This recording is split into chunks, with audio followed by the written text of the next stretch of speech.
মাতারবাড়ি সমুদ্র বন্দরের সাথে এইটাই হবে ইনশাআল্লাহ প্রধান সড়ক।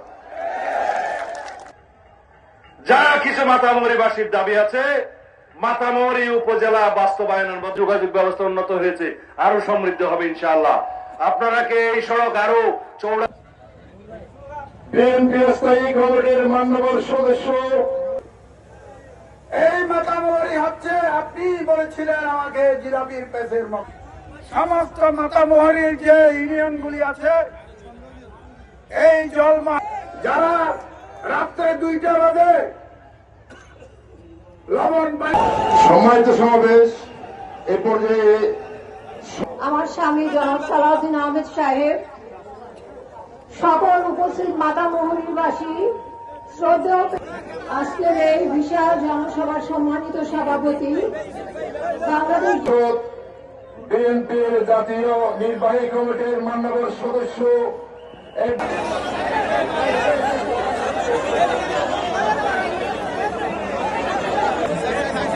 আসসালামু আলাইকুম।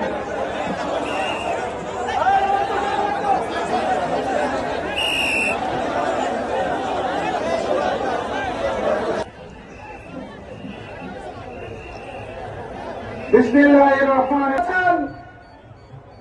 আমাদের প্রাণ প্রিয়তর নেতার জ্যেষ্ঠ সন্তান যে মেসেজ যাবে, সেটি হচ্ছে ধানের শীষের মেসেজ। তাকে উপস্থিত হতে দেখি নাই। মা বোনেরা সবাই আপনার কর্মী সহ উপস্থিত জেলা, উপজেলা এবং অধ্যাপক জনাব সায়েদ ইব্রাহিম আহমদ, আগামীর পেকুয়া চুপরিয়ার খন্দকার, আমাদের আমরা সফলতা পাবো ইনশাআল্লাহ। আপনারা একটু কষ্ট করে ধৈর্য সহকারে বসে যান। আমাদের সম্মানিত প্রধান, আপনারা সবাই বসেন, বসেন প্লিজ, আপনারা সবাই বসে যান। জনাব সালাউদ্দিন আহমদ সাহেব উপস্থিত আছেন।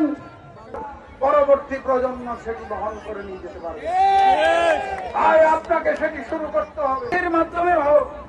এটাকে আপনাকে আগামী দিনে যখন আপনি নির্বাচিত হয়ে আইনকে ধারণ করার যে বৈপ্লবিক প্রয়োগ, সেটি করতে হবে। সেটি আপনি চাচ্ছেন না। আগামীতে যে লবণের দাম পাবে তা তারা আশ্বস্ত হতে চায়। আমি আর বক্তব্য না বাড়িয়ে আমার নেতা শোনার জন্য আপনারা এতক্ষণ অধীর আগ্রহে বসে আছেন। তাকে একজন প্রশিক্ষিত যে কোনো ট্রেডে তার পছন্দ মতো ভোকেশনাল নস্যাৎ করা শুরু হয়েছে। সে দীর্ঘ কাহিনী, কিন্তু আজকে 17 বছর পর আপনাদের সামনে শস্য সংরক্ষণাগার ইন বেকিন রাস্তা ভাই উপজেলা ভাইয়েরা হাই দেবে আবার